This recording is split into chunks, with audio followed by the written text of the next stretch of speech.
बाबासाहेब आंबेडकरांचा जो विचार केला तर बाबासाहेब आंबेडकर आणि आत्ताच्या विद्यार्थ्यांची माझ्या मते वैयक्तिक तुलना होऊ शकत नाही. पहिली गोष्ट. एमपीएससी म्हणजे नेमकं काय आणि ही स्पर्धा परीक्षा कोणासाठी आहे? एमपीएससीचा विचार केला तर एमपीएससी मार्फत आता सर्व क्षेत्रांचे जे विद्यार्थी आहेत त्या सगळ्यांसाठी झाली आहे. तर एमपीएससी देणाऱ्या विद्यार्थ्याने रोज किती तास अभ्यास करायला पाहिजे? आणि ही जी परीक्षा आहे ती नियमांची परीक्षा आहे. पण कोचिंग शिवाय एमपीएससी पास होऊ शकतं का? हा एक गाईड आहे, हा एक ठोकळा आहे आणि मी तो घेऊन अभ्यास केला, पाठ केले की पास होत, हा समज आत्ताच्या परीक्षेमध्ये पूर्णपणे चुकीचा आहे. आता टाइम बॉन्ड टाकायचा 4 वर्षांसाठी. राज्यसेवेसारखी परीक्षा असेल तर टाइम बॉन्ड 3 ते 4 वर्षांचा पाहिजे. तर एनसीईआरटी हे बुक वाचणे आवश्यक आहे का आणि त्याचा कितपत फायदा होतो? एनसीईआरटीचे बुक्स वाचणं कधीही चांगलंच, पण भारत सरकारची एक वेबसाईट आहे, प्रेस इन्फॉर्मेशन ब्युरो म्हणून. आधी परीक्षा द्यायच्या आधी एमपीएससीचा सिलेबस समजून घेणं किती महत्वाचं आहे? खूप महत्वाचं आहे. प्रिलियम्स आणि मेन्स असे 2 परीक्षा असतात, तर त्या दोन्ही परीक्षेची तयारी कधीपासून करावी आणि कशी करावी? तर टेस्ट सिरीज कधी आणि कशी सुरू करायला पाहिजे? ऑप्शन निवडताना अशा निवडा की त्या ऑप्शनलचा उपयोग तुम्हाला सगळ्या विषयांमध्ये झाला पाहिजे. कॉलेज आणि जॉब सोबत एमपीएससी करणं शक्य आहे का? तर एमपीएससी फक्त नोकरी आहे की सामाजिक जबाबदारी आहे? एक तर खूप चांगलं मार्गदर्शन मिळून तो पुढे जाऊ शकतो, एक स्टेप झाली, आणि दुसरी स्टेप तो आयुष्यातून बाहेर जाऊ शकतो. हे दोन्हीतले एक काहीतरी होतं की 5 दिवस जो तुम्ही अभ्यास केला त्याचे रिव्हिजन होणं गरजेचं आहे. 2 वर्षात अभ्यास कंप्लीट करणं आणि शेवटचं वर्ष लिखाणाच्या माध्यमातून सगळे विषय रिवाइज होणं गरजेचं आहे. ते पालकाची पण काही जबाबदारी याच्यामध्ये मी समजतो की तो जो विद्यार्थी सांगत असेल 2 मार्कांनी गेलो, 4 मार्कांनी गेलो, तर खरोखरच आता आपल्या आयोगानं खूप चांगली गोष्ट केली की उत्तर पत्रिकेची ती प्रत पण मिळते. खरोखरच आपला मुलगा तेवढ्याच मार्कांनी गेला काही तपासून पाहण्याची पालकांची जबाबदारी.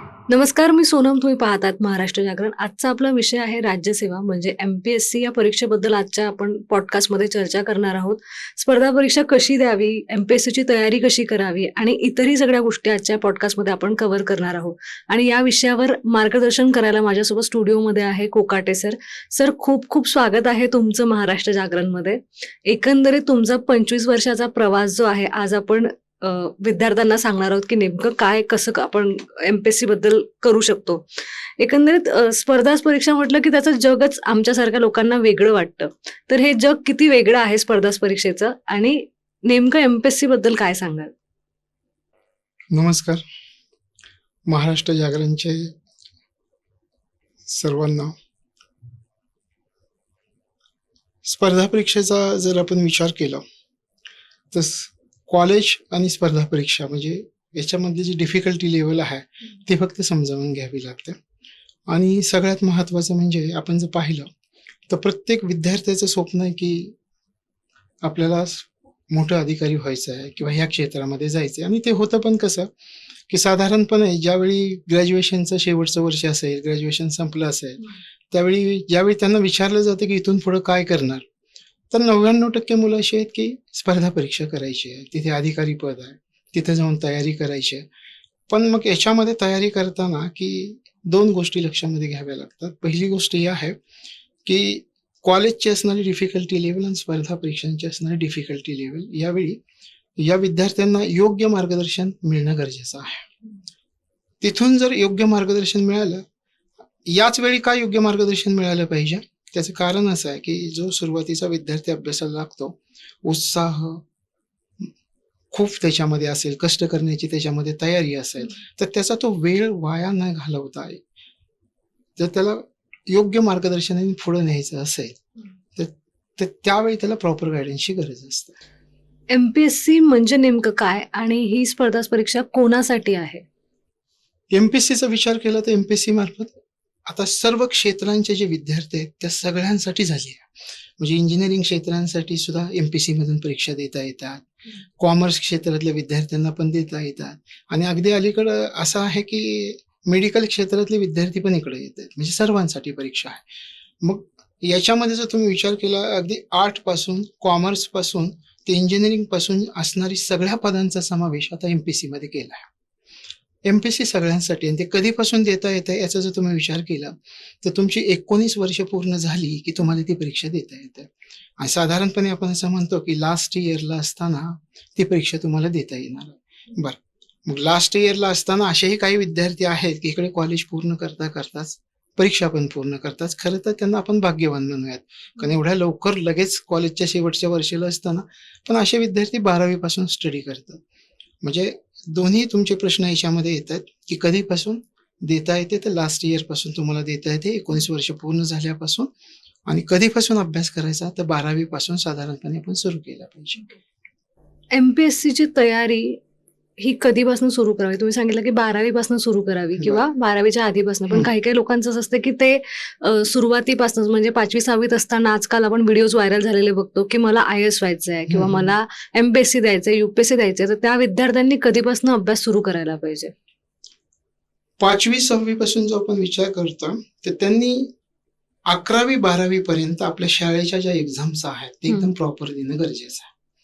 त्याच्यामध्ये चांगले यश मिळवणं गरजेचं आहे, कारण तुम्हाला जर पुढे स्पर्धा परीक्षा द्यायची असेल आणि पूर्वी जर तुम्ही चांगले यश मिळवलेलं असेल तर त्याचा आत्मविश्वास तुम्ही बरोबर घेऊन जाता या परीक्षा देण्यासाठी. शिवाय त्या परीक्षा देताना येणारे अनुभव तुमच्या बरोबर असतात, ते अनुभव घेऊन तुम्ही ती परीक्षा देऊ शकता. म्हणजे याच्यामध्ये 2 गोष्टी येतात जी मुलं आपण पाहतो की 5वी 6वी अगदी 7वी 8वी पासून म्हणतात IAS ऑफिसर होतात. त्यातले घरातले संस्कार खूप महत्वाचे ठरतात की त्यांच्या पालकांनी त्याविषयी त्यांना जागृत केलेलं आहे म्हणून ते हे म्हणतात. पण पालकांनी या विद्यार्थ्यांसाठी घाई न करता या विद्यार्थ्यांसाठी असणाऱ्या 4थी पासून स्कॉलरशिप ह्या परीक्षांमध्ये त्यांना उत्कृष्ट मार्कांनी वर्गामध्ये उत्कृष्ट मार्क कसे मिळवता येतील हे अगोदर त्यांच्याकडनं करून घेणं गरजेचं आहे, कारण हाच आत्मविश्वास पुढे जाऊन त्यांना या परीक्षांमध्ये उपयोगी पडतो. तर तिथून सुरुवात. आपण नेहमी असं ऐकलं आहे की बाबासाहेब आंबेडकर जे होते ते 18 तास अभ्यास करायचे. तर एमपीएससी देणाऱ्या विद्यार्थ्याने रोज किती तास अभ्यास करायला पाहिजे आणि त्याचं नियोजन कसं करायला पाहिजे? बाबासाहेब आंबेडकरांचा जर विचार केला तर बाबासाहेब आंबेडकर आणि आत्ताच्या विद्यार्थ्यांची माझ्या मते वैयक्तिक की तुलना होऊ शकत नाही. पहिली गोष्ट, बाबासाहेब आंबेडकरांनी रस्त्यावरच्या दिव्याखाली अभ्यास केला आणि आपले विद्यार्थी AC मध्ये बसून सुद्धा अभ्यास करत नाहीयेत. पहिली गोष्ट ही आहे. बाबासाहेबांनी जे अभ्यासाची पद्धत होती की त्यांनी अभ्यासाशिवाय काहीच केलं नाही. म्हणजे अगदी इतकं की डबा खाण्याची जी वेळ आहे ते वेगळा बसून एकटा डबा खायचे, 10 ते 15 मिनिटात जेवण उरकायचे आणि जाऊन अभ्यास करायचे. आणि त्याच्यामुळं जगातल्या प्रत्येक प्रतिष्ठित विद्यापीठाची PhD ची पदवी फक्त 1 वर्षामध्ये बाबासाहेबांनी मिळवली. त्याच्या पुढे स्पर्धा परीक्षा काहीच नाही असं मी समजतो. दुसरी गोष्ट, आपल्या विद्यार्थ्यांवरती येऊयात. आपल्या विद्यार्थ्यांचा विचार केला तर किती तास यापेक्षा तुम्ही दिवसात किती अभ्यास केला आणि तुमची दिवसातली टार्गेट्स पूर्ण झाली का हे इम्पॉर्टंट मानतो मी. म्हणजे उदाहरणार्थ पहा, एखादा मोठा गोल जर आपल्याला पूर्ण करायचा आहे तर त्यासाठी आपल्याला छोटे छोटे गोल आखावे लागतील. एका टप्प्यावर पोहोचायचंय म्हणजे रोज छोटी छोटी तयारी करावी लागेल का? करावी लागेल. हे छोटे छोटे गोल्स जर पूर्ण झाले तरच ते मोठं गोल पूर्ण होणार आहे. मग तुम्ही विद्यार्थ्यांनी काय केलं पाहिजे की अगोदर छोटे छोटे गोल्स तयार करायचे. म्हणजे अभ्यासाचा, त्या अभ्यासक्रमाचा व्यापकता किती, आराखडा काय आहे, त्याच्यातून आपल्याला रोज किती करावं लागेल आणि मग ते पूर्ण केले की आपले किती दिवसांनी, हे सगळं प्लॅनिंग त्यांचं रोजचं पाहिजे. आठवड्याचं त्यांचं नियोजन पाहिजे. म्हणजे उदाहरणार्थ तुम्हाला सांगतो नियोजन कसं की 1 ते सोमवार ते शुक्रवार हा अभ्यास करायचा. तो अभ्यास काय करायचा हे तुम्ही अगोदर समोर असलं पाहिजे. सोमवार ते शुक्रवार जो अभ्यास केलाय त्याची शनिवारी रिव्हिजन करायची आणि रविवारी कंपल्सरी सुट्टी घ्यायची. याचं कारण असे, सुट्टी का घ्यायची? आपण पाहतो की विद्यार्थी 18 तास अभ्यास करतात आणि 18 तास 7 दिवस अभ्यास केला, महिनाभर वर्षभर अभ्यास करणारे 5 किती होतात हे आपल्याला आधी कळायला पाहिजे. मग त्याच्यामध्ये जर तुम्ही विचार केला तर आपल्याला असं सांगता येतं की रविवारी सुट्टी का घ्यायची? तर रविवारी सुट्टी यासाठी घ्यायची की या दिवशी माझा अभ्यास झालेला नाही ही खंत मनाला लागली पाहिजे माझ्या. म्हणजे पुढे सोमवारी मी जाऊन त्याच उत्साहाने अभ्यासाला लागेल. ही जी कंटिन्युटी आहे ती आपल्याला टिकवायची आहे. 2-2 वर्ष, 3-3 वर्ष आपल्याला टिकवायची असेल तर त्यासाठी तुमच्याकडे प्लॅन पाहिजे. विचार करा की युद्धामध्ये मला युद्ध लढायचं आहे आणि युद्धामध्ये मी जगातली नेपोलियनची पुस्तकं मागवली, सगळ्या शूर योद्ध्यांची, संभाजीराजे, शिवाजीराजे, सगळ्यांची पुस्तकं वाचली आणि खूप अभ्यास केला आणि युद्धामध्ये उतरलो. मी जिंकणार आहे की नाही? मी ग्राउंडवर जाऊन प्रॅक्टिसच नाहीये केली. मग तुम्ही जो अभ्यास केलाय तर त्या अभ्यासावरती प्रश्न जसे येतात ते तुम्हाला सोडवता येत आहेत का हे तपासून पाहणं गरजेचं आहे. अभ्यासाचं नियोजन असणं गरजेचं आहे. आणि ही जी परीक्षा आहे ती नियमांची परीक्षा आहे. कॉलेजमध्ये तुम्ही कधीही जात होता, कसंही जात होता, कसं शेवटच्या 2 महिन्यात अभ्यास करत होता हे नाहीये. इथं नियमांची परीक्षा आहे. रोज 5 दिवस तू प्रॉपर स्टडी केलाय का? ठरवलेल्या दिवसाचं ध्येय पूर्ण केलंय का? शनिवारी त्याची रिव्हिजन व्यवस्थित केलीये का? तू तुझं आरोग्य व्यवस्थित टिकवतोय का? कारण काय आहे याच्यामध्ये कितीही अभ्यास केला आणि परीक्षेच्या शेवटच्या टप्प्यात आपण आजारी पडलो की सगळं संपलं. पुन्हा वर्षभराचा अभ्यास. हा नियम आहे. आरोग्य सुद्धा टिकवता आलं पाहिजे. मग हे तुम्हाला पाळता येते का? ह्याचं उत्तर जर येस असेल तर तुम्ही पास, ह्याचं उत्तर जर नाही असेल तर नो. हे सरळ सरळ लॉजिक आहे. सध्या आपण बघतोय की खूप सारे कोचिंग क्लासेस आहेत किंवा म्हणजे दिल्लीचा विचार केला किंवा पुण्याचा पेठेचा विचार केला की एमपीएससी युपीएससी साठी खूप सारे कोचिंग क्लासेस आहेत. पण कोचिंग शिवाय एमपीएससी पास होऊ शकतं का आणि त्याचं नियोजन कसं करायचं? कोचिंग शिवाय परीक्षा पास होऊ शकतं का?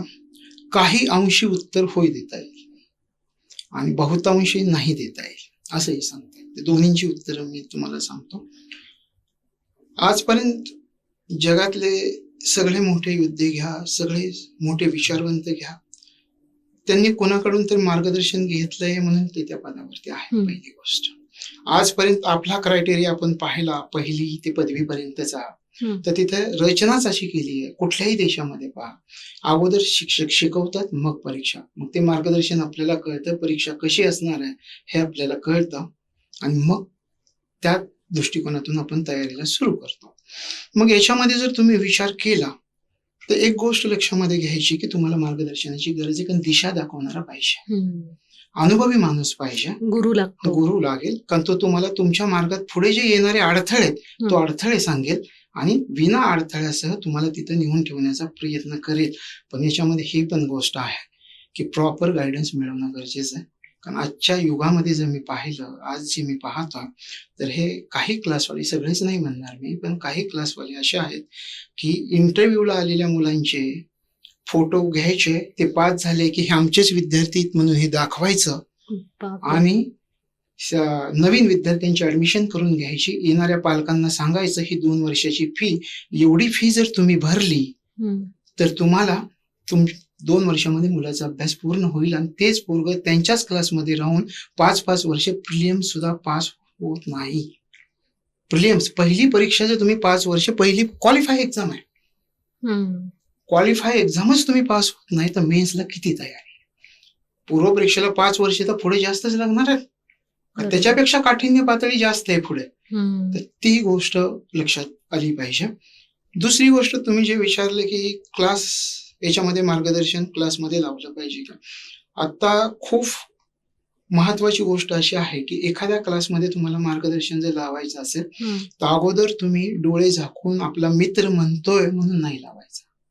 तिथे अगोदर तुम्ही तिथे एखाद्या चॅप्टरचे जे लेक्चर्स आहेत पूर्ण करण्यासाठी तिथे मोफत बसण्याची परवानगी देतात. त्या चॅप्टरवर तो त्यांनी शिकवला की त्याच्यावरचे क्वेश्चन सुटतायत का ते बघा अगोदर. क्वेश्चन जर सुटत असतील 80% तर म्हणायचं प्रॉपर क्लास. अगदी 60% जरी सुटले, 50% जरी सुटले तर म्हणायचं प्रॉपर गायडन्स मिळतो. हे ओळखता आलं पाहिजे तुम्हाला. सगळ्या कॉन्सेप्ट क्लिअर होत आहेत का त्या ठिकाणी. तर याच्यामध्ये कोण काय सांगतंय म्हणून, कोणीतरी जातंय म्हणून न जाता तर ते तुम्ही अनालिसिस करून, अभ्यास करून तिथे क्लास लावला पाहिजे. तर हे मार्गदर्शनाच्या बाबतीत. कारण काय होतं की जर तुम्ही नुसतंच ग्रॅज्युएशनचं लास्ट इयर तुमचं कम्प्लीट झालं, तुमच्यामध्ये खूप उत्साह आहे, तुम्ही असेच ह्यांची यादी बघितली आहे की क्लासमधले भरपूर विद्यार्थी पास झालेत, तुम्ही जाता, तुम्हाला बाकीचं काहीच माहित नाहीये तिथल्या कोर्सचं. क्लास लावता, तुमच्या वडिलांनी तिथे मार्गदर्शनासाठी पैसे भरलेत, पण सगळ्यात महत्वाचं होतंय काय की तो मुलगा तिथे जाऊन 5-5 वर्ष पास होत नाहीये. त्याच्यानंतर पालकाची पण काही जबाबदारी याच्यामध्ये मी समजतो की तो जो विद्यार्थी सांगत असेल 2 मार्कांनी गेलो, 4 मार्कांनी गेलो, तर खरोखरच आता आपल्या आयोगानं खूप चांगली गोष्ट केली की उत्तरपत्रिकेची ती प्रत पण मिळते. खरोखरच आपला मुलगा तेवढ्याच मार्कांनी गेला काही तपासून पाहण्याची पालकांची जबाबदारी. वर्षातून 1 दिवस द्यायचा आहे तुम्हाला. 1 तास द्यायचा आहे, वर्षातला 1च तास स्वतःच्या मुलांसाठी द्याल तुम्ही. मग तेवढा जर दिला तर त्या मुलावरती रिस्पॉन्सिबिलिटी वाढेल. अरे माझे पालक तपासून पाहतायत की 2च मार्कांनी गेलो, कारण 2 मार्कांनी जर गेला असेल तर व्हेरी गुड, तो पुढच्या वर्षी चांगली तयारी कर, मी तुझ्या पाठीशी. पालकाला सुद्धा कॉन्फिडन्स येईल. पण त्याला खरंच तिथे 20 मार्क पडले आणि तो सांगतोय की मी 2 मार्कांनी गेलो, त्याच्यावर विश्वास ठेवून नाही चालणार. आज असे 99% विद्यार्थी आहेत. तर हे गायडन्स देताना तर हे सरांना सुद्धा सांगतात की 2 मार्कांनी गेलो, त्यांना तेच पाहिजे असतं. मी शिकवलेलं काहीतरी येतं हे त्यांना दाखवायचं असतं. आणि तुम्ही खरं बोलताना तर हे आपण महाभारतामध्ये शकुनीनं दुसऱ्याबरोबर कपट केलं म्हणून आपण त्याला दुष्ट मानतो. पण हे विद्यार्थी स्वतःविषयी कपट करतायत, स्वतःविषयी खोटं बोलतायत, कारण ज्याच्यामुळं त्या विद्यार्थ्यांचा तोटा होणार आहे, दुसऱ्याचं काही जाणार नाहीये. तर हे विद्यार्थी बघून न जाता खरोखरच तिथे बसा अगोदर 5-10 दिवस, तिथून तो समजतोय का, त्यातले प्रश्न सुटतायत का ते बघा, मग क्लास लावा. हे खूप इम्पॉर्टंट आहे आजच्या युगामध्ये. नेहमी खूप सारे विषय असतात एमपीएससीच्या बाबतीमध्ये, तर सुरुवातीला कुठले विषय हाताळावे किंवा सुरुवात कशी करावी अभ्यासाची? एमपीएससीचा अभ्यासक्रम थोडंसं मी तुम्हाला मागे नेईल की कॉलेजचं आणि याचा डिफिकल्टी लेवल जमीन अस्मानाचा फरक मी तुम्हाला अगोदर सांगितलं. इथे तुम्हाला शिस्त, नियम आहेत. तुम्हाला आपण म्हटलं नियम काही पाळावे लागतील. अभ्यासाची सुरुवात कुठून करावी हे सगळ्यात तुम्ही जे म्हणता, कुठलंही पुस्तक घेतलं तर बेसिक तेच असतं. मग आपण काय करायचं, जे पुस्तक घेतलंय ना, मग तुम्ही कुणाला विचारून घ्या, स्वतः घ्या, बेसिक बदलत नाही. त्यातलं बेसिक अगोदर कम्प्लीट करायचं. सगळ्या संकल्पना त्याच्यामधून समजावून घ्यायच्या आणि त्या संकल्पना समजावून घेतल्या की मग दुसरी पुस्तकं चाळून बघायची. तुमच्याकडे जे नाही तेवढंच त्या पुस्तकातून घेत राहायचं. तर इथून तुम्ही अभ्यास सुरू केला पाहिजे. मग एखादं गाईड घ्या, पण गाईड घेताना तुम्ही जर असं विचार करत असाल की अरे हा एक गाईड आहे, हा एक ठोकळा आहे आणि मी तो घेऊन अभ्यास केला, पाठ केले की पास होत, हा समज आत्ताच्या परीक्षेमध्ये पूर्णपणे चुकीचा आहे. आत्ता तुम्हाला प्रत्येक घटकाचं अनालिसिस करून आणखी सर्व मुद्दे आपले क्लिअर झालेत का. समजा तुम्हाला जर वाटत असेल की तुम्ही मॅथ्सचा स्टडी करताय आणि तुम्हाला वाटतंय की माझा एक चॅप्टर कम्प्लीट झाला, असं वाटू शकतं प्रत्येकाला. तर तसं न पाहता तर त्या चॅप्टरवर अशी काही पुस्तकं बाजारामध्ये आहेत की त्या चॅप्टरवर ओव्हरऑल क्वेश्चन्स आलेले संपूर्ण भारतामधून त्या पुस्तकामध्ये असतात. मग तो चॅप्टर तुम्हाला जर वाटत असेल पूर्ण झाला तर ते सगळे एक्झाम्पल्स सोडवून बघा. त्या एक्झाम्पल्स मधले 80% प्रश्न जर तुमचे बरोबर येत असतील तर म्हणायचं प्रॉपर वे आहे. जे 20% येत नाहीये ते तुम्ही सोडवा, त्याची प्रॅक्टिस करा. हे असं केलं तरच तुम्ही म्हणायचं माझा तो चॅप्टर पूर्ण झाला, अन्यथा नाही. नाहीतर मग मी तुम्हाला याच्या अगोदर सांगितल्याप्रमाणे युद्ध खेळायचे पण नुसती युद्धाची पुस्तकं वाचतोय, प्रत्यक्षात परीक्षा प्रश्नांची आहे, तर तिथे जाऊन प्रश्न सोडवायचे, मग ते सोडवता येत आहेत का हे बघितलं पाहिजे. खरी अडचण हे प्रश्न सोडवतानाच येते आणि युद्ध खेळतानाच अनुभव येणार आहेत, ते अनुभव तुमच्या कामाला उपयोगी येतं. मग अभ्यासाची पद्धत कशी असली पाहिजे, कमी वाचन, जास्तीत जास्त प्रश्न सोडवणे आणि नेमका विद्यार्थी याच्या उलट करतो, जास्तीत जास्त वाचतो आणि प्रश्न कमी सोडवतो, मग सक्सेस कसं होणार. तर सुरुवात अशी असली पाहिजे, ही पद्धत असली पाहिजे. पण सुरुवात तुम्ही म्हणताय, पण सुरुवातीला अगोदर मी असं समजतो की तुम्ही टाइम बॉन्ड ठरवला पाहिजे. किती कालावधी, मी ह्या परीक्षेसाठी किती कालावधी देणार आहे, कारण सरकारने तुम्हाला अगदी 43 वर्षापर्यंत कालावधी देऊन ठेवलाय. आणि असे विद्यार्थी आता आपण पाहतोय आंदोलन करणारे की त्यांचे एज बार झालेत आणि आणखी एक संधी हवी आहे त्यांना, म्हणून ते आता विचार करा, हे 35, मला त्यांच्यावर टीका नाही करायची, त्यांच्याबद्दल दुःखच आहे काय, पण आपण कुठे चुकलो याचं मूल्यमापन करणं गरजेचं आहे. मग टाइम बॉन्ड आखायचा 4 वर्षांसाठी. राज्यसेवेसारखी परीक्षा असेल तर टाइम बॉन्ड 3 ते 4 वर्षांचा पाहिजे. कंबाईनची परीक्षा द्यायची असेल तर टाइम बॉन्ड 2 वर्षाचा पाहिजे. क्लास 3 ची परीक्षा द्यायची असेल तर टाइम बॉन्ड 1.5 वर्षाचा पाहिजे. हा टाइम बॉन्ड, एकदा टाइम बॉन्ड निश्चित झाला की तुमची दिशा निश्चित होते. राज्यसेवेसाठी टाइम बॉन्ड तुमचा आहे, मग प्लॅनिंग कसं करायचं, 3 वर्षामध्ये मला काय काय करावं लागेल, 6 महिने मला रोज 6 तास लिहिण्याची प्रॅक्टिस करावी लागेल. आता डिस्क्रिप्टिव्ह पेपर आलेत, 1750 मार्काचे पेपर आहेत, तेवढं लिहायचं आहे तुम्हाला. तर मग ते पेपर सोडवण्यासाठी ते टाइम बॉन्ड मध्ये तुम्हाला त्या सगळ्या घटना मांडता येतात, आहे की नाही. तर त्या प्रकारे तयारी सुरू केली पाहिजे. नाही तर तुम्ही आलाय, कशीही सुरुवात केली आहे, कुठलीही पुस्तकं वाचताय, तर 10 वर्ष झाली तरी परीक्षा पास होता येणार नाही. जर तुम्ही आतापर्यंत टाइम बॉन्ड ठरवलेला नसेल, तर आता टाइम बॉन्ड ठरवायचा आहे. किती दिवसामध्ये पूर्ण करायचंय ते ठरवायचं आणि त्यानुसार अभ्यासाची दिशा निश्चित करायची. तर ही सुरुवात तुमची अशी असली पाहिजे. एमपीएससीच्या पुस्तकांसाठी खूप ऑप्शन आहे मार्केटमध्ये, पण ती पुस्तकं निवडायची कशी? एमपीसीची पुस्तकं मी तुम्हाला आता सांगितल्याप्रमाणे खूप प्रसिद्ध पुस्तकं आहेत. उदाहरणार्थ मी तुम्हाला एक उदाहरण सांगतो. देसले सरांचं इकॉनॉमिक्सचं खूप छान पुस्तक आहे, खूप व्हेरी गुड. त्याच्यानंतर साळुंखे मॅडम म्हणून आहेत, त्यांच्याच बरोबरच्या सहकारी, त्यांचं सायन्सचं खूप छान पुस्तक आहे. त्याच्यानंतर राज्यघटनेवरती आणि खूप छान पुस्तक आहे. पण या पुस्तकांचं वैशिष्ट्य एक आहे की ही पुस्तकं वाचून जर तयार करायची म्हटलं तर एका विद्यार्थ्याला एक पुस्तक पूर्ण करायला 1.5 वर्ष जाणार आहे. तुम्ही जर अनालिसिस केलं तर त्याच्या नोट्स रोज काढण्याची त्याला सवय असली पाहिजे. 2 दिवस काढल्या आणि 4 दिवस जर राहिल्या तर ती पुस्तक तुम्हाला शेवटपर्यंत कळणार नाही. मी असं पाहिलंय विद्यार्थ्यांचं, 4 वर्ष झालं परीक्षा देतोय, 5 वर्ष परीक्षा देतो आणि पुढच्या वर्षी जाहिरात आली की पुन्हा पहिलंच प्रकरण उघडून बसतं. मग याच्यामध्ये सांगितल्याप्रमाणे पुस्तक कोणतंही घ्या, बेसिक कंप्लीट करा, पण कोणाच्या तरी गायडन्सने करा. तो गायडन्स योग्य की अयोग्य हे पण ओळखणं सगळ्यात इम्पॉर्टंट आहे. आणखी ते तुमची जबाबदारी आहे. कारण प्रत्येक क्षेत्रामध्ये तिथे जाऊन प्रत्येकालाच योग्य गायडन्स मिळेल असं नाही. तर सुरुवात तुम्ही या सगळ्या गोष्टींचा विचार करून केली पाहिजे. काही पालक ऐकत असतील तर त्या पालकांनी वर्षातला 1 दिवस त्या विद्यार्थ्याची उत्तरपत्रिका घेऊन बसलं पाहिजे. शासनाची, आपल्या आयोगाची की येते 2-3 दिवसांनी उत्तरांची, त्या की बरोबर खरंच माझा मुलगा 2 मार्कांनी गेला, 4 मार्कांनी अनालिसिस, हे बघा 20च पडले समजा, वाईट नाही गोष्ट याच्यामध्ये. 20 पडले तर आणखी 40 मार्क पाडण्यासाठी तयारी कशी करायची हे ठरवता येतं. आपण सावध होतो, पण आपणच आपल्याशी खोटं बोललो तर मग आपण ती तयारी करतच नाही. तर हे सगळ्यात इम्पॉर्टंट आहे. तर तयारी करताना सगळ्या विद्यार्थ्यांनी या गोष्टी खूप जपणं गरजेचं आहे. मी एनसीईआरटी बद्दल खूप वाचलं आहे किंवा खूप ऐकलं आहे आतापर्यंत. तर एनसीईआरटी हे बुक वाचणे आवश्यक आहे का आणि त्याचा कितपत फायदा होतो? एनसीईआरटीचे बुक्स वाचणं कधीही चांगलंच, पण ते बुक्स वाचण्याचा क्रायटेरिया ठरवावा लागतो. म्हणजे साधारणपणे जर तुम्ही विचार केला तर ते बुक्स वाचण्यासाठी आपण जसा याच्यासाठी परीक्षेसाठी टाइम बॉन्ड निश्चित केला होता का, त्याप्रमाणे इथे पण टाइम बॉन्ड करायचं की 6 ते 7 महिने ह्याच्यामध्ये मला फक्त एनसीईआरटीच वाचायचं आहे. मग त्यात तुम्ही नोट्स काढा, काही करा, पण टाइम बॉन्ड ठरवून करा. एनसीईआरटी जर तुम्ही 2 वर्ष वाचत बसला ना, कुणी आले की सांगायचं अरे काय करतोस, एनसीईआरटी करतो, एनसीईआरटी. अरे पण किती दिवस, 6 महिने, 7 महिने. 7 महिन्यात पूर्ण झाल्यानंतर एनसीईआरटी तुम्ही पुढच्या अभ्यासाला सुरुवात केली पाहिजे. वाचायला हवीत का, हो नक्कीच वाचा, पण त्याचा टाइम बॉन्ड ठरवून वाचा. त्याच्यावरती येणारे प्रश्न कसे आहेत ते बघून वाचा.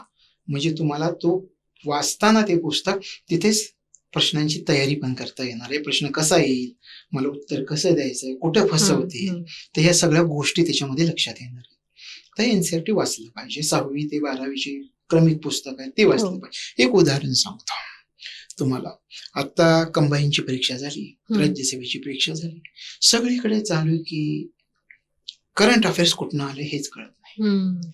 मग आता काही जणांचे विद्यार्थ्यांची मत आली की आता करंट अफेअर्स करणं म्हणजे सोडून द्यायचं, ते भल्याभल्यांना जमत नाही.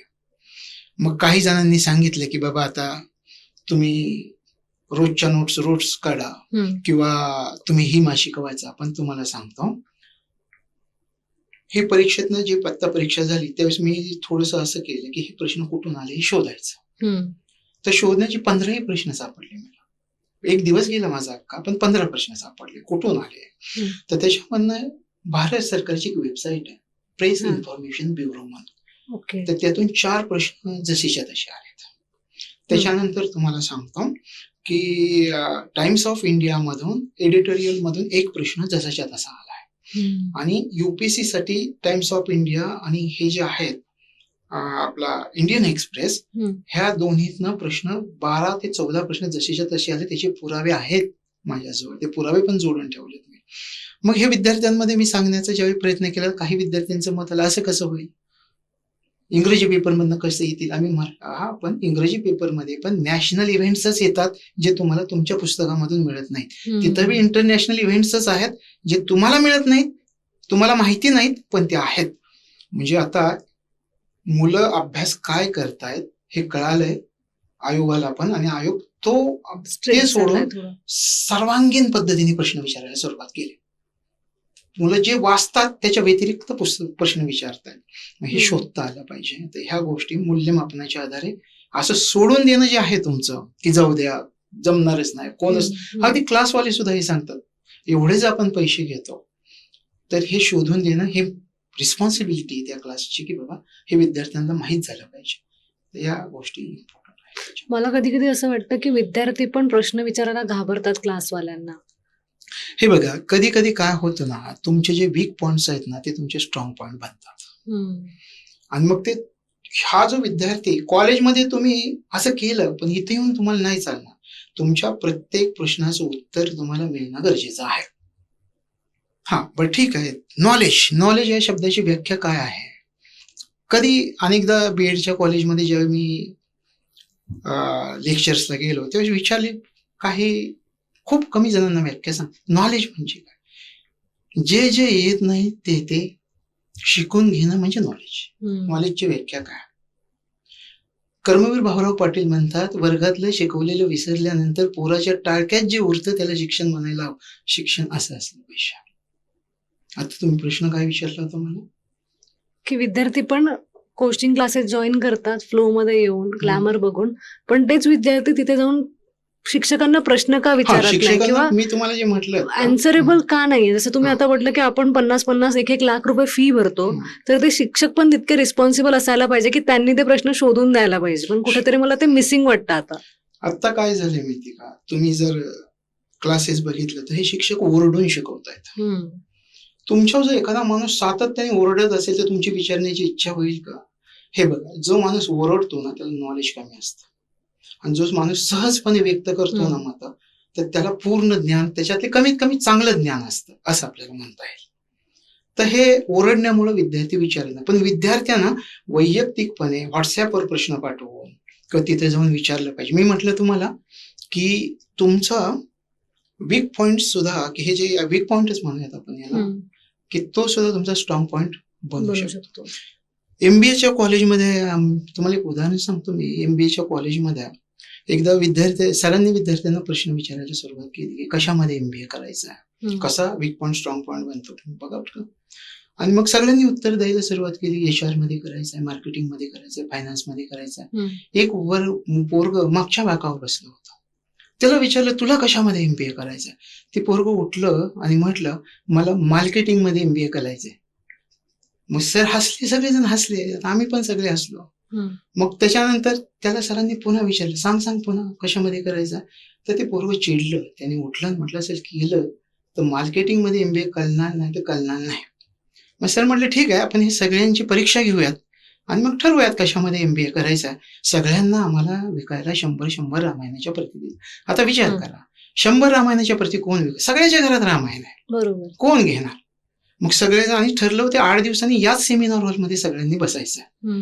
मग 8 दिवसांनी आल्यानंतर सरांनी विद्यार्थ्यांना प्रश्न विचारायला सुरुवात केली की कोणाच्या किती प्रती, सगळे टॉपर पोर आहेत, कोणाच्या 10, कोणाच्या 15, कोणाच्या 20च्या पुढे एकही गेलेलं नव्हतं. तोच प्रश्न त्या पोराला विचारला, ते पुन्हा मागच्या बाकावर बसला, त्याला विचारलं की तुझ्या किती प्रती? सर मला 100च्या 100 प्रती विकल्या. सगळा शांत वर्ग. मग सरांनी विचारले कोणती स्ट्रॅटेजी यूज केलीस बाबा, ते तरी सांग मला.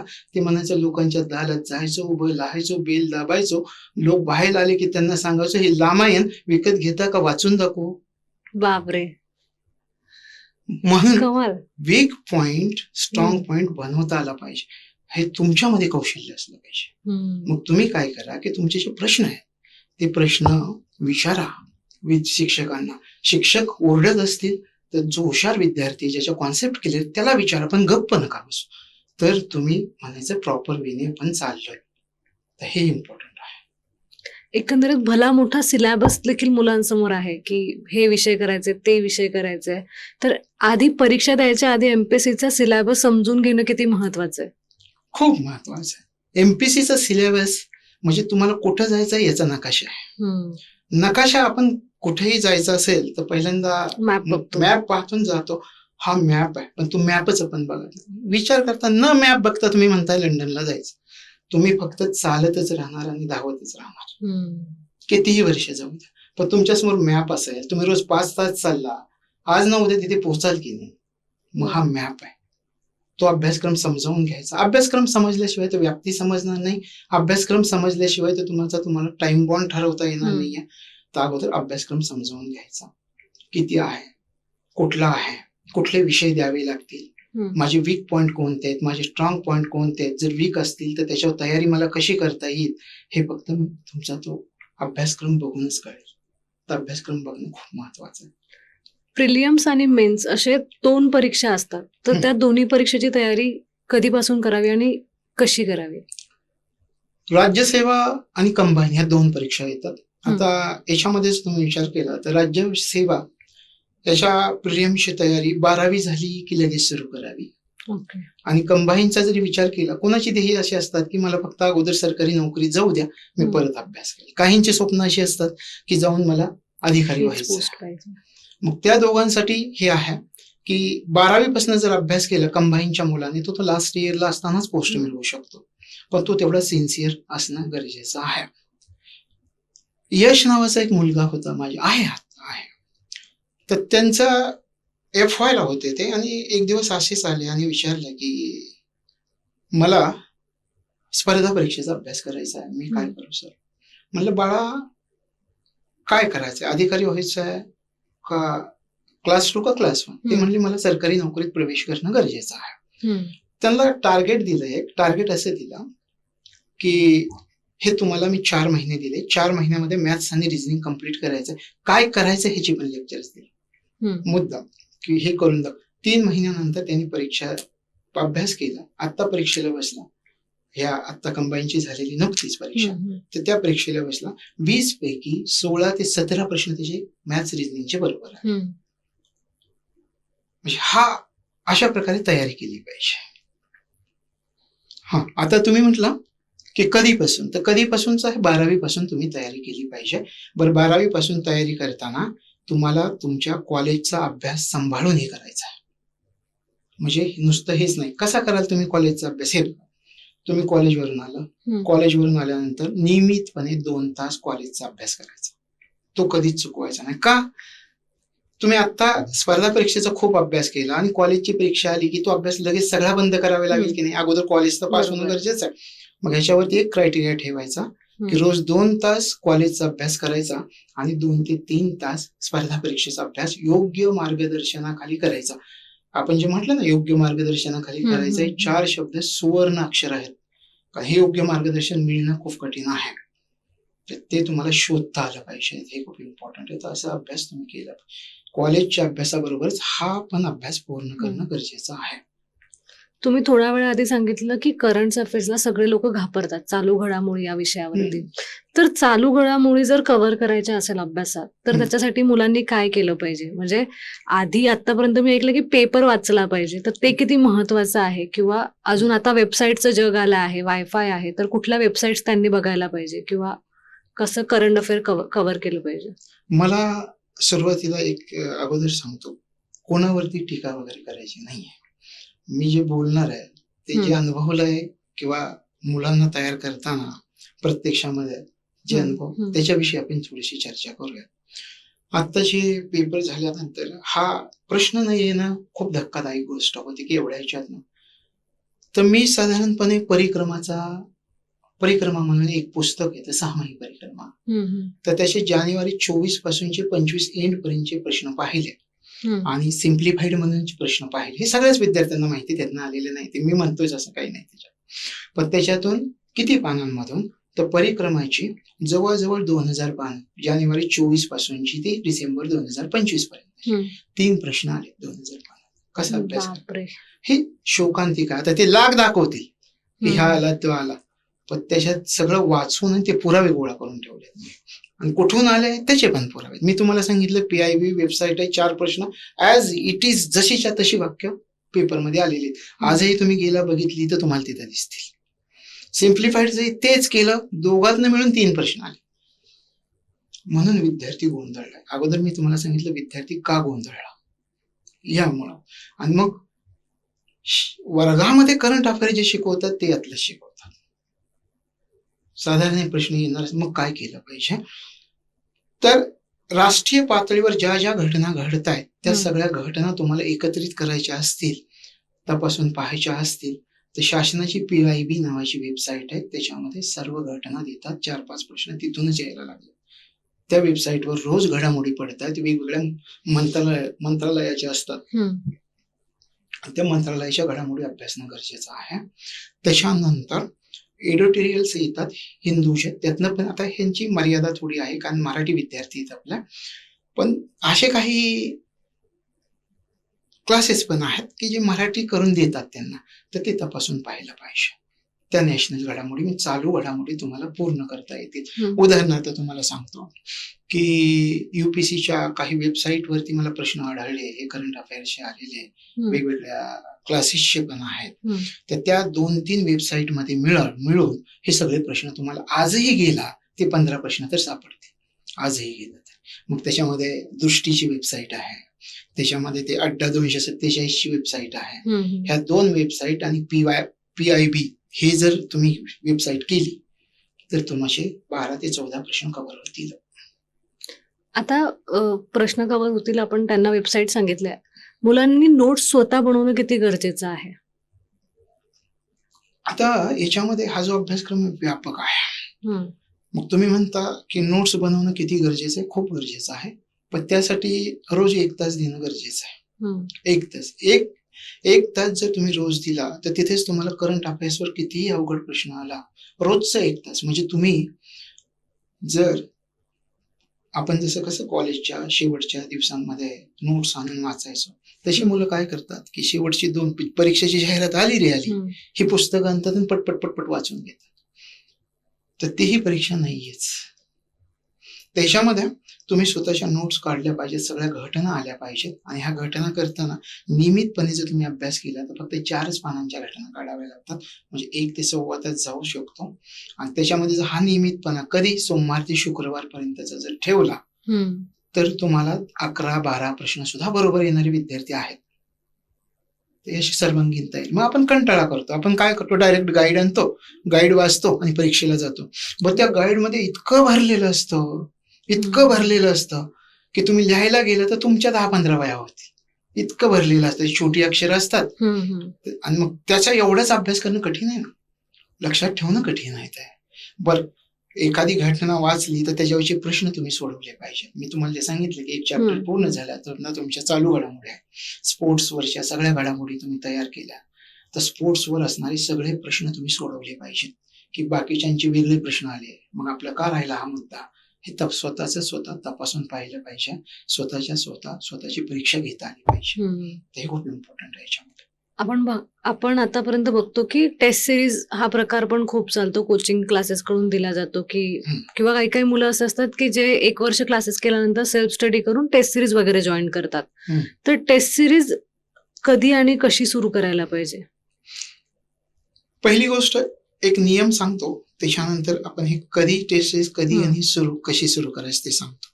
का होतं ना, आपले विद्यार्थी का मागं पडतात, परीक्षेची जाहिरात आली की अभ्यास सुरू होतो.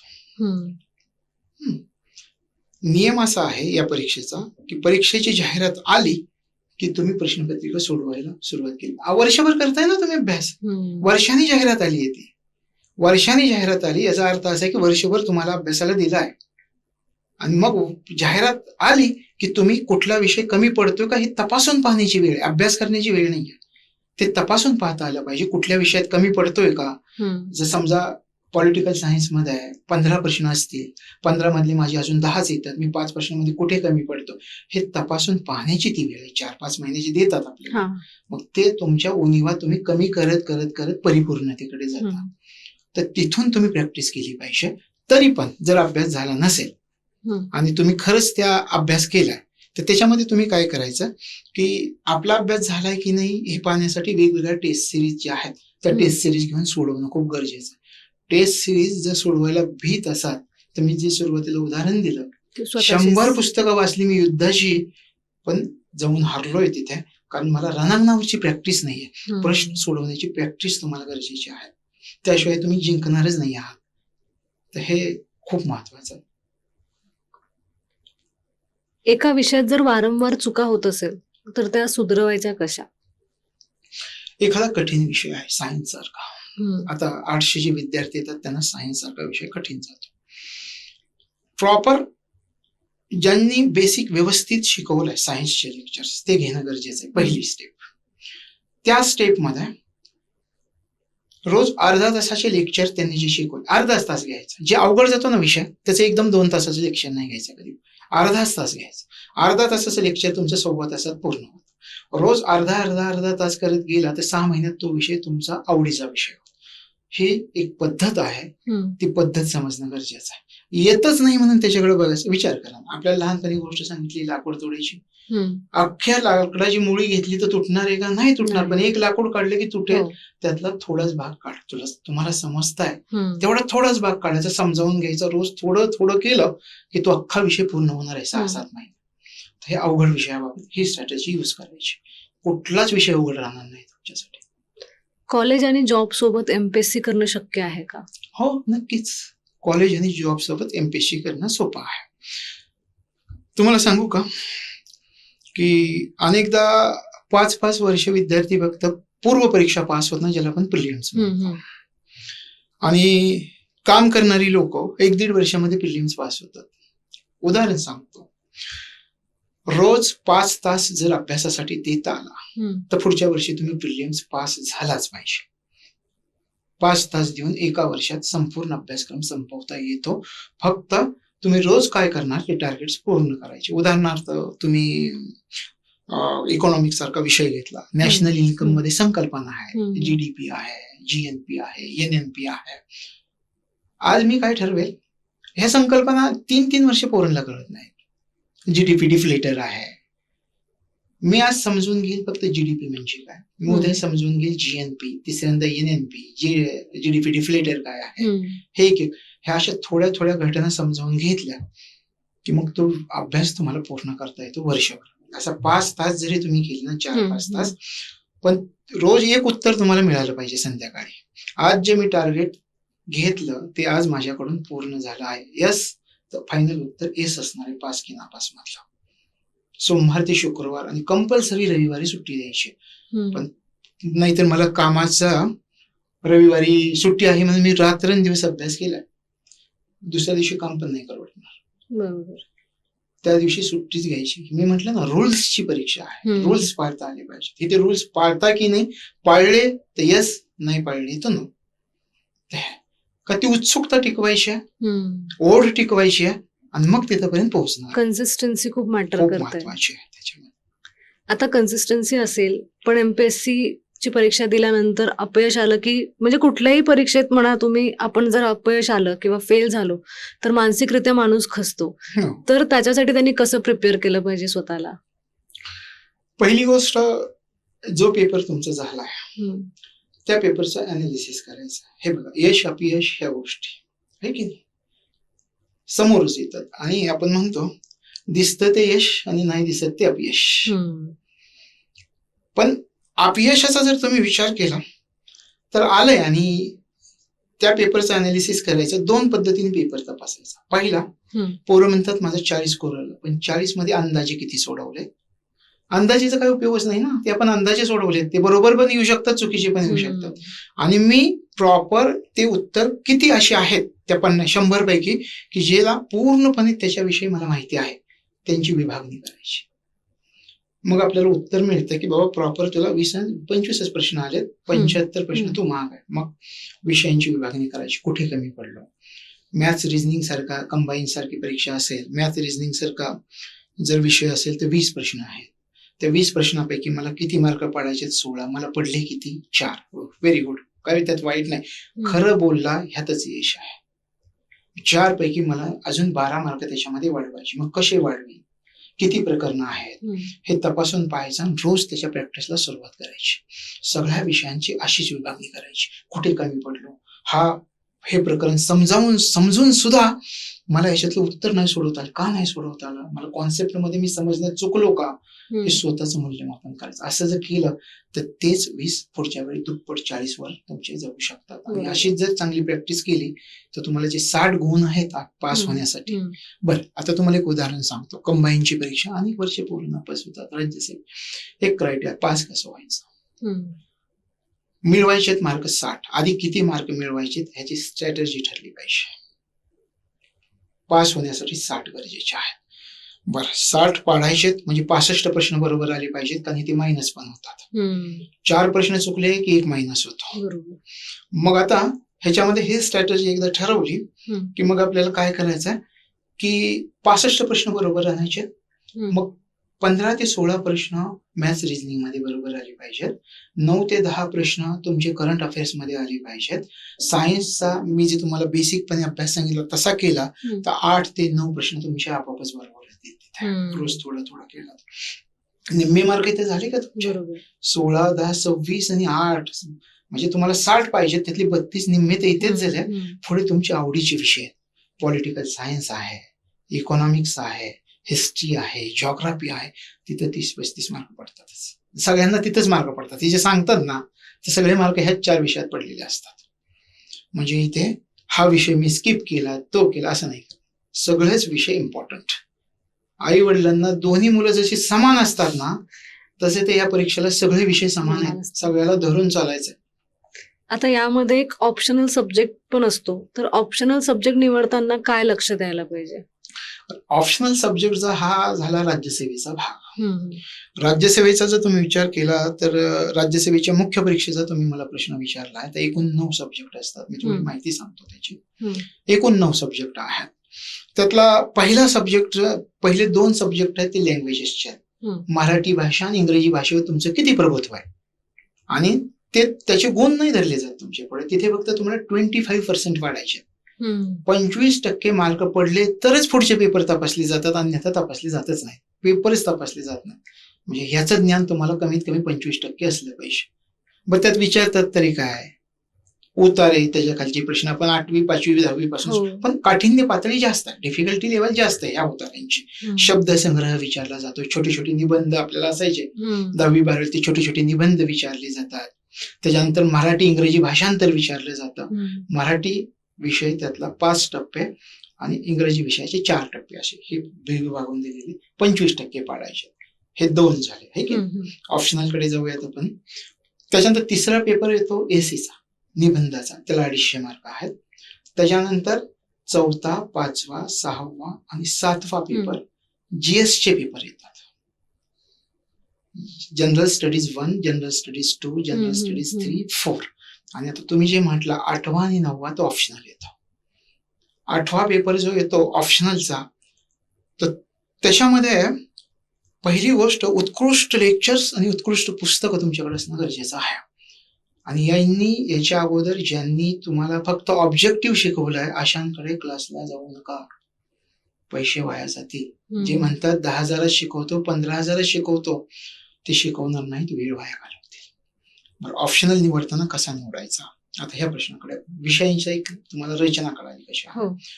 250 मार्कांचे 2 ऑप्शन, एकाच ऑप्शनलचे 2 पेपर आहे 250 मार्कांचे. मग त्याच्यामध्ये जर तुम्ही विचार केला तो ऑप्शन निवडताना अशा निवडा की त्या ऑप्शनलचा उपयोग तुम्हाला सगळ्या विषयांमध्ये झाला पाहिजे. जीएस मध्ये 1 पण झाला पाहिजे, 2, 3, 4 इंटरव्ह्यूला झाला पाहिजे, निबंधामध्ये पण झाला पाहिजे, असा ऑप्शनल निवडायचा असतो. म्हणजे उदाहरणार्थ तुम्हाला एक उदाहरण सांगतो. PSIR म्हणून एक ऑप्शनल आहे, political science and international relation, हा ऑप्शनल आहे. मग ह्या ऑप्शनलचा तुम्ही अभ्यास केला नाही केला तरी हे जीएस चे पेपर याच्यामधून 90% अभ्यास तुम्हाला करावाच लागतो. मग जर 90% अभ्यास जर होतच असेल तर मग वेगळं ऑप्शनल का निवडायचं.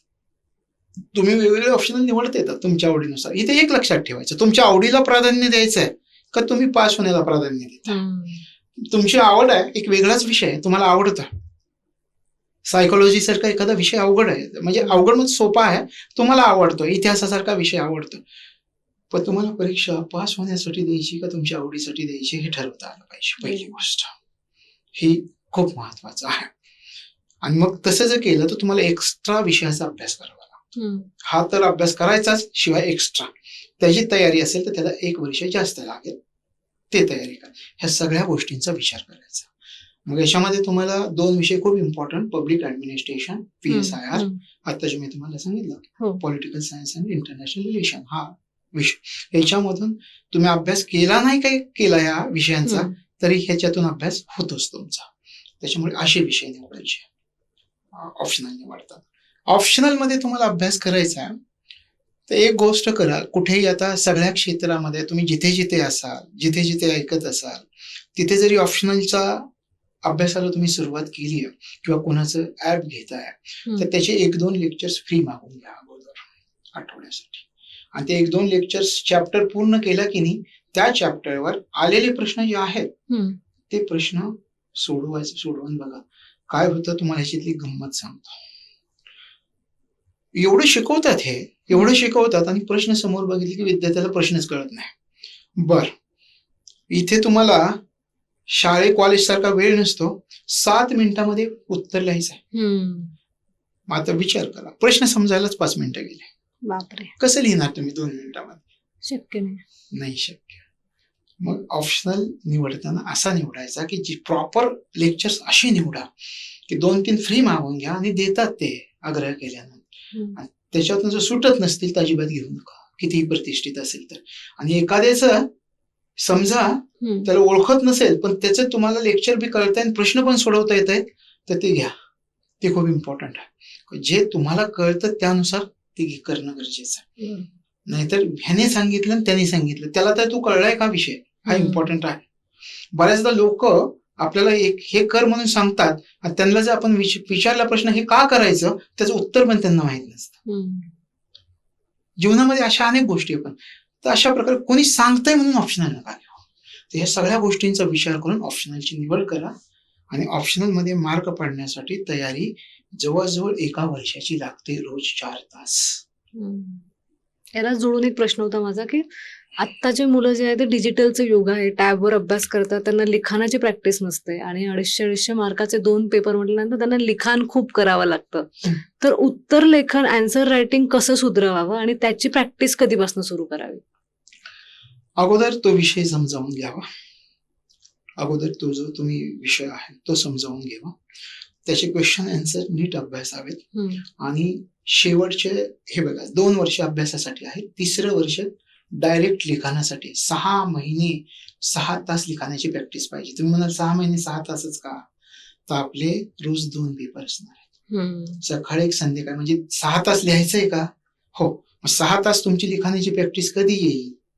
तर तुम्ही 6 महिने ते 8 महिने ती प्रॅक्टिस केली पाहिजे. 6 महिने 6 तास लिहायचं आहे म्हणजे तुम्हाला त्या विषयाचा अभ्यास चांगला पाहिजे. मग सुरुवातीला अभ्यासायचं आणि त्याची प्रॅक्टिस करायची. आणखी एक गंमत सांगतो तुम्हाला. तुम्हाला काय वाटतं की 1750 मार्कांची परीक्षा आहे, अक्षरामुळे किती गुण मिळत असते? तुमचं एक मत. आता मी तुम्हाला आणखी एक 1750 मार्कापैकी तुम्हाला इंटरव्ह्यूला जाण्यासाठी 700 ते 750 मार्क पडवायचे. 1750 पैकी 700 ते 750. ओके, तेवढे पडले की तुम्ही इंटरव्ह्यूला जाणार आहे. मुख्य परीक्षा पासून तुम्ही इंटरव्ह्यूला एंट्री करणार आहे. मग आता कॅटेगरीनुसार 600 लावी, ते सोडून द्या.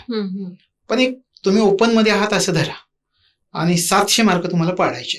तर अक्षरामुळे किती मार्क्स पडतील असं तुम्हाला वाटतं?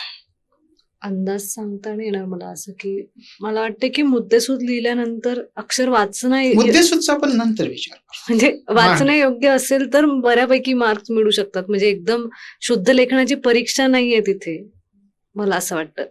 आता बघा, आपल्याला काय करायचंय, परीक्षा पास व्हायची, त्या युद्धातले डावपेच कळाले पाहिजेत का?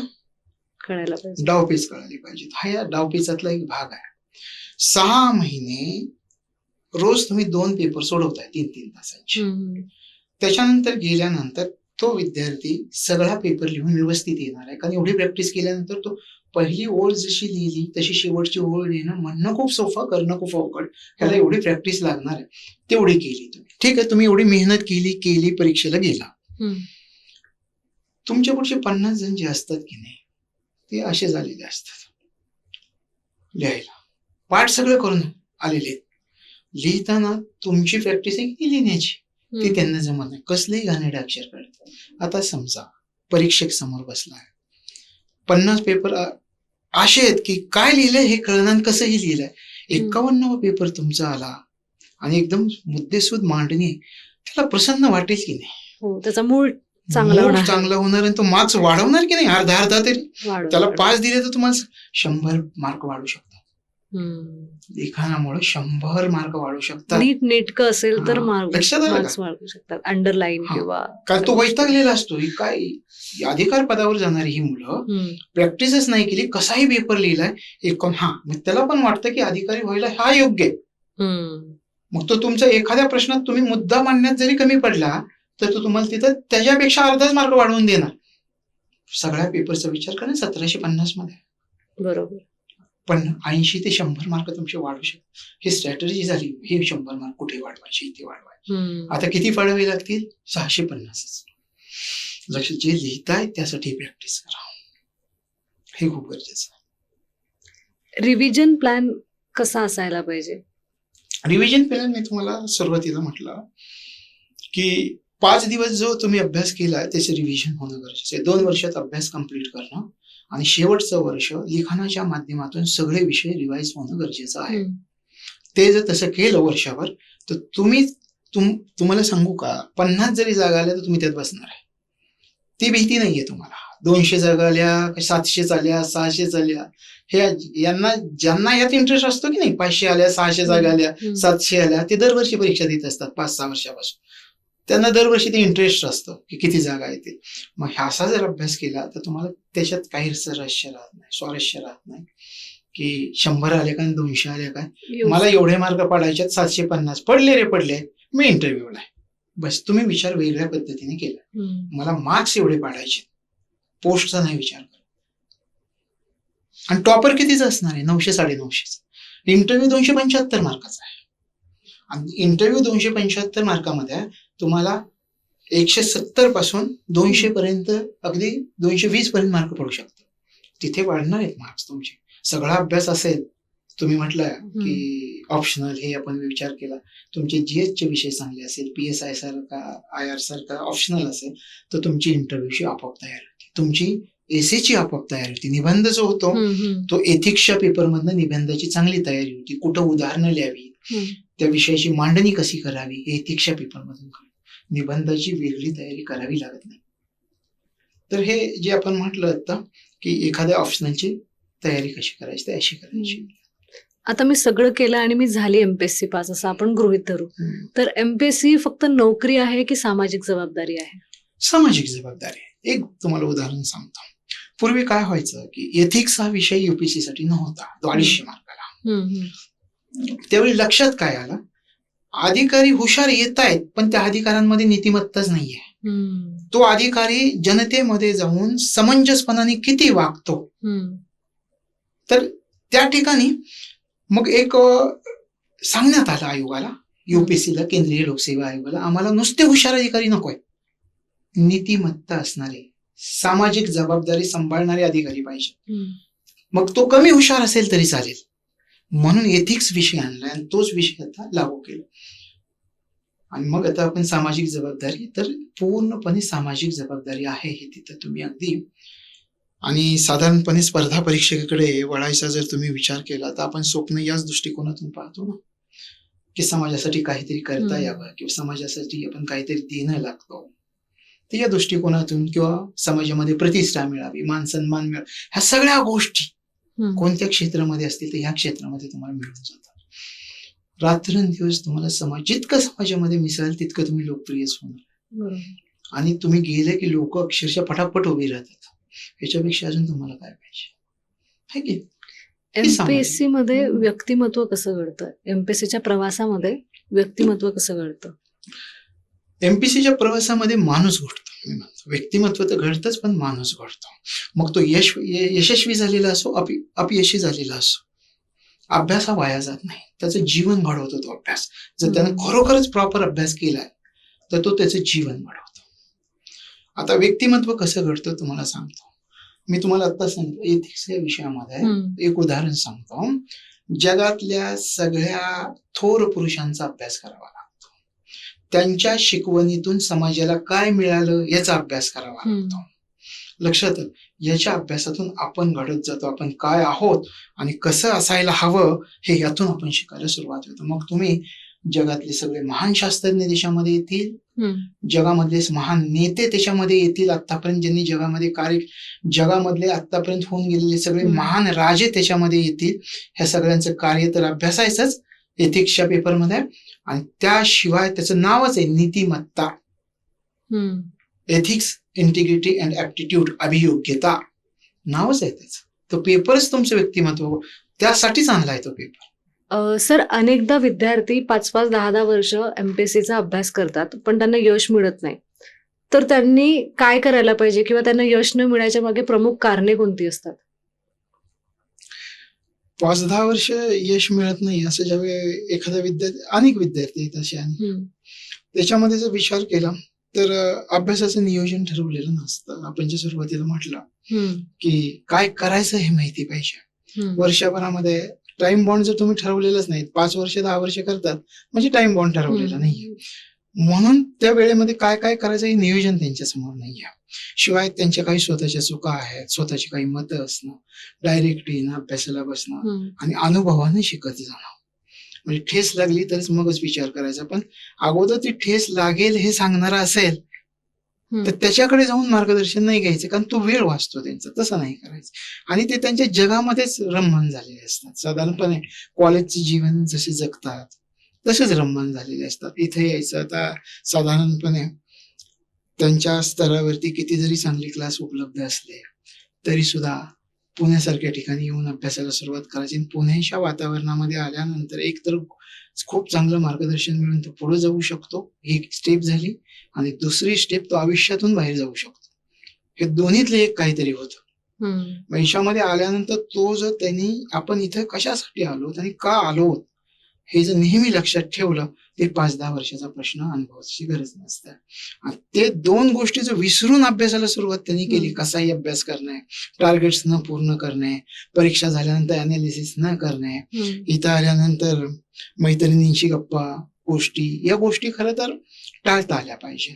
मोबाईलमध्ये जास्त वेळ घालवू नये. मी तर म्हणतो की जो अभ्यास करतो विद्यार्थी त्याने फक्त मोबाईल कशासाठी ठेवला पाहिजे, आई वडिलांचे येणारे फोन, महत्वाचे फोन, यासाठीच तो पास होईपर्यंत असलं पाहिजे. या गोष्टी टाळता आल्या पाहिजेत. आणि पहिल्या वर्षी ज्यावेळी आपण पास होत नाही, त्याचं जर अनालिसिस नाही केलं तेही 10 वर्ष लागतात.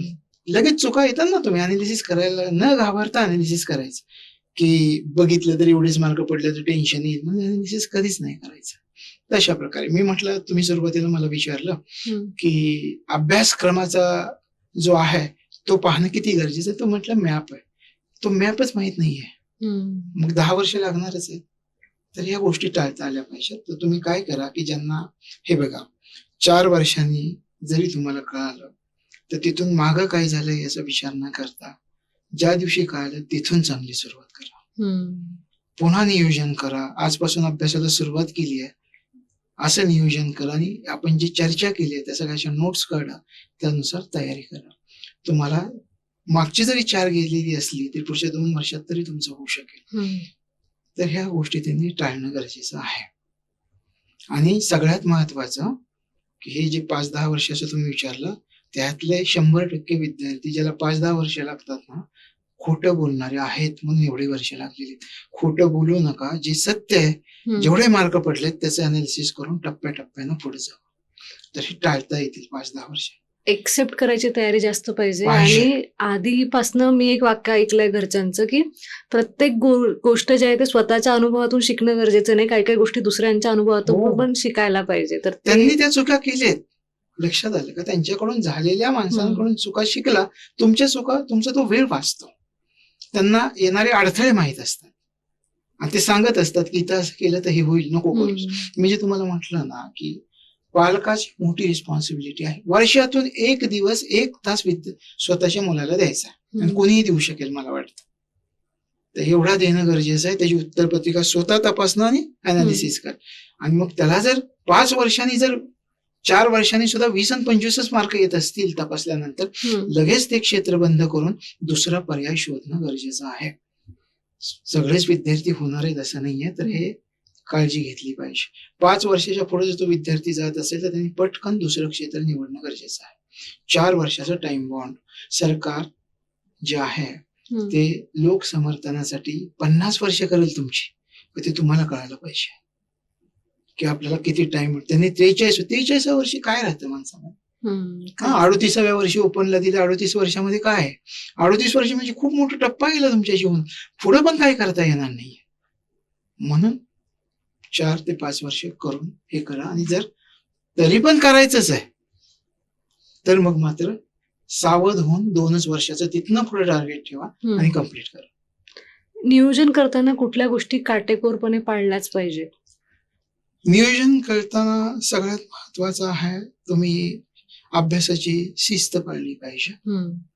अभ्यासाचे वेळापत्रक तुमच्याकडे असलं पाहिजे. म्हणजे मी असं म्हणेल की उद्या मी कोणता अभ्यास करणार आहे याचं जर नियमित वेळापत्रक तुमच्याकडे असेल तर तो अभ्यासक्रम पूर्ण करताना वेळ कसा गेला हे सुद्धा कळत नाही. नैराश्य कोणाला येतं? नेहमी लक्षात ठेव, नैराश्य कोणाला येतं? ज्यांच्याकडे त्या कामाचं वेळापत्रक नाही त्यांना नैराश्य येतं जगामध्ये. ज्यांच्याकडे रोजचं काय काम करायचं वेळापत्रक आहे तर तो काम पूर्ण करून रोज आनंदानेच घरी जाणार, कारण त्याच्या मनामध्ये समाधान आहे, आजचं काम मी पूर्ण केलंय म्हणजे उद्याचं बी करणार. मी कालचं काम जर नीटच केलेलं नसेल तर मला भीती आहे की उद्याचं पण होतंय की नाही. सरळ सरळ हे कुठले पण क्षेत्र असू द्या तर हे खूप इम्पॉर्टंट आहे. उद्या मी काय करणार हे जर केलं तर तुम्हाला ते. तिसरी गोष्ट तुमचं आरोग्य, कारण आरोग्य हा याच्यातल्या नियमावलीचा भाग आहे. कारण तुम्हाला आजारी पण नाही पडला पाहिजे. तुम्ही ऐन परीक्षेच्या काळात तुमची साधारणपणे 1 महिनाभर जर गेला तर त्याचा परिणाम तुमच्या अभ्यासावर होऊ शकतो. तर ते अभ्यासाचे नियम पण तुम्हाला पाळता आले पाहिजेत. आणि रोज स्टडी रूम मध्ये पाऊल ठेवताना एकदा तरी स्वतःला विचारा मी इथं का आलोय, आणि जाताना विचारा आज माझ्याकडून काय झालंय. दोन्हीची उत्तरं जर यस असतील तर समजायचं आपण 100% पास होणार. आणि असं 10 दिवस दोन्हीची उत्तर नो आली तर समजायचं आयुष्यात आपण नाही करू शकत आहे. अगदी लगेच सोडून गेला तरी चालेल किंवा आणखी 15 दिवस प्रयत्न केले तरी चालेल. जनरली आपण बघतो की ग्लॅमर बघून पण लोक या फील्डमध्ये येतात की काय तर लाल दिव्याच्या गाडीत बसायचं आहे, किंवा 12th फेल सारखा चित्रपट बघून पण लोक या क्षेत्रामध्ये येतात. तर त्या लोकांना तुम्ही काय सांगाल? 12th फेल मधला जो मुद्दा आहे त्याच्यामध्ये ते कर लो दुनिया मुठ्ठी में हा डायलॉग आहे मला वाटतं त्याच्यामध्ये. तर त्याच्यापासून अनेक आपल्या मुलांनी प्रेरणा घेतली. रिस्टार्ट हे गाणं पण आहे आणि कर लो दुनिया मुठ्ठी में. तर त्यांनी एक संदेश चांगलाच दिलाय की एक तुम्हाला अगदी शालेय जीवनात अपयश आलं तरी सुद्धा तुम्ही जिद्दीनं हे पूर्ण करू शकता. हा संदेश खूपच छान दिला. पण आपण तो संदेश न घेता तो कर लो दुनिया मुठ्ठी में हा संदेश घेतला, ते चुकीचं. कारण तिथं त्या मुलीचं डेडिकेशन आहे. ती मुलगी त्याला अभ्यास करण्यासाठी प्रयत्न करते. ही मुलगी तुमच्या बरोबर जी आहे ती तुम्हाला त्रास देण्यासाठी प्रयत्न करते. त्या दोन्हीतलं डेडिकेशन बघा आणि मग ठरवा. मी म्हणतो ह्या गोष्टी टाळल्याच पाहिजे. माझ्याकडे ज्या मुलं मुली आहेत त्यांना जेवायला बसायला आणि डिस्कशन करायला सुद्धा बंदी आहे, अन्यथा निघून जाणे. तर हे कशासाठी? हे आमच्यासाठी काही नाही, यातून तुमचा फायदा आहे. लक्षात आलं का? तुम्ही अगोदर स्वतःचे जीवन घडवण्यासाठी आई वडिलांनी इथं पाठवलं तेवढं कर. आणि याच्यातून आयुष्य उद्ध्वस्त झालेली मुलं पाहिली आहेत मी, जवळून पाहिलेत. आणि त्या स्थितीमध्ये त्यांना कितीही समजावून सांगितलं तर ते समजण्याच्या पलीकडे असतात. मी तर म्हणतो अगदी इंद्रदेव जरी खाली आले तर त्यांना नाही समजावू शकतात, ब्रह्मदेव सुद्धा नाही. तर ह्या त्या मनस्थितीमध्ये असतात. त्यातनं काढणं खूप कठीण आहे. त्यासाठी कुटुंबाचाच आधार लागणार आहे. तर या गोष्टी टाळता आल्या पाहिजेत आणि जे योग्य ते घेतलं पाहिजे. हा खरोखरच एखादं तसं तुम्हाला लाखातनं एखादी मुलगी सापडणारी आहे की तुमच्या डेडिकेशनसाठी प्रयत्न करणार. ते उलट तुमचा अभ्यास कसा होऊ नये यासाठी जर प्रयत्न करत असेल ना तर दुसऱ्या क्षणी बघू सुद्धा नका. दुसऱ्या स्टडी रूमला लावा. तुम्हाला त्रास होत असेल तिला बघितल्यामुळे. असली मुलं बघितली, सर मला तिला बघितलं की त्रास होतो. तू कशाला येतो ना, तुम्ही दुसरी स्टडी रूम लावा, तिथे अभ्यास कर. त्या मुलीला नाही त्रास होत ह्याच्याकडे बघितल्यावर, ह्या मुलाला त्रास होतो. आणि अशी वर्ष 2-2 वर्ष घालवली, अभ्यास वाया घालवले आणि शोकांतिक आहे. त्याच्यामुळे या गोष्टी टाळता आल्या पाहिजेत. नकोच मी म्हणतो पहिली गोष्ट. 12th फेल तर एक उदाहरण आहे. त्याच्यानंतर एक अजून शादी में जरूर आना, तो पण एक पिक्चर आहे की तो ठुकरा के मेरा प्यार वाला, तो पण एक आहे. म्हणजे रिव्हेंज पण, म्हणजे एमपीएससी ब्रेकअप, युपीएससी ब्रेकअप यांचा काय किती संबंध आहे? तुमच्या समोर असे किती एक्झाम्पल आहेत? आता हे ब्रेकअप वगैरे म्हटलं तर ही गोष्ट चुकीची आहे. एमपीएससी मध्ये पहिली युपीएससी एमपीएससी मध्ये हा. मी असं म्हणतो, कारण तुम्हाला अभ्यास करायसाठी पाठवले, प्रेम करायसाठी पाठवलेले नाही. प्रेम करण्यासाठी पुढचं आयुष्य तुम्हाला दिलेले आहेत. 25, 30, 40, 50 वर्ष. आता 2 महिने 2 गोष्टी एका वेळी साध्य होत नाही. मला सांगा, पूर्वीच्या काळी ऋषी तपस्या करताना त्यांना त्या तपस्येमधनं उठवण्यासाठी अप्सराच यायच्या, येत होत्या की नाही? त्यांची ही तुमची तपस्या भंग करण्यासाठी आलेली अप्सरा आहे असं समजा. मग ते कसं का दिसणार, पण तो अप्सराच म्हणायचं. तर हे असा प्रकार आहे. त्याच्यामुळं तुम्हाला कळायला पाहिजे की आपल्या कार्यामध्ये अडथळा येतोय. बरं, एवढ्या मोठ्या पोस्टकडे जर तुम्ही जात असाल तर तुमच्या जीवनात नक्की अडथळे येणार. त्यातला हा एक असू शकतो की तुमच्या लक्षात आलं पाहिजे. ते सांगितलं. मुलांचा जर विचार केला तर मी तुम्हाला म्हटलंच की हे टाळलं पाहिजे. हे टाळणं गरजेचं आहे. आता जी तपश्चर्याची जी मी दिली, तुम्ही मुलं जी तपश्चर्या करताय त्याच्यामध्ये येणारे हे विघ्न आहे असं मानतो मी. तर मुलांनी हे टाळलं पाहिजे. आणि टाळून ह्याच्यातून फायदा आमचा नाही होणार, विद्यार्थ्यांचाच होणार आहे फायदा, बरोबर आहे की नाही? त्याच्यातून ते आत्मसात त्यांना करता येईल, पुढे जाता येईल. तर हे करता येईल विद्यार्थ्यांना. आता अभ्यास झाला आहे, परीक्षा पास झालो आहे, सगळ्या गोष्टी झाल्या आहेत आणि एक पायरी येते इंटरव्ह्यूची. तर त्या इंटरव्ह्यूचं प्रिपरेशन कसं करायला पाहिजे? हे बघा, ज्यानं चांगला अभ्यास केला, जो इंटरव्ह्यूला गेलेला आहे, त्याचं ऑलरेडी प्रिपरेशन खूप चांगलं झालेलं आहे. आणि आता जी राज्यसेवेची मुख्य परीक्षा आली आहे त्याच्यानंतर इंटरव्ह्यूची वेगळी अशी तयारी करायची गरज लागेल असं मला वाटत नाही. म्हणजे उदाहरणार्थ एथिक्स विषय आहे किंवा पॉलिटिकल सायन्सचा विषय आहे, इकॉनॉमिक्सचा विषय आहे, त्याच्यामध्ये टेक्नॉलॉजीचा विषय, जगामध्ये सगळ्या घडामोडी घडत आहेत. उदाहरणार्थ तुम्ही जर विचार केला तर कशामुळे मी म्हणतो की ह्या पेपरचा उपयोग होईल, की जसे जीएसचे 250 मार्कांचे 4 पेपर आहेत. युपीएससीला पण आहेत, याला पण आहेत. पण युपीएससीला मध्ये त्या 1000 मार्कामध्ये 400 मार्कांचं करंट अफेअर्स वरतीच क्वेश्चन्स आहेत. जगात काय काय घडतंय सभोवताली त्याच्याविषयी तुम्हाला अनालिसिस करावं लागतं. मग एवढा तुमचा प्रचंड अभ्यास जर इथं झालेला असेल तर इंटरव्ह्यू मध्ये याच्या व्यतिरिक्त वेगळे प्रश्न विचारत नाहीत. त्याच्याविषयी तुमची अगोदर तयारी झालेली असते. मग पर्सनली तुम्हाला तयारी करावी लागते. तुमचं शिक्षण असेल, त्याच्यानंतर तुमची घेतलेली पदवी किंवा तुम्हाला मिळणारं पद याविषयी बाकीचं डिस्कशन असू शकतं. पण बाकीचे 75% जी तयारी आहे ते तुमच्या या विषयांमधूनच होणार. तर जसं आपण निबंधाची तयारी करण्याची गरज नाही असं म्हटलं, शिवाय कसं बोलायचं हे सुद्धा एथिक्स विषय शिकवतो. कुठं उदाहरण द्यायचं, कोणाला कसं प्रभावित करायचं हे सुद्धा एथिक्स विषय शिकवतो. त्याचा इंटरव्ह्यूला प्रचंड फायदा होतो.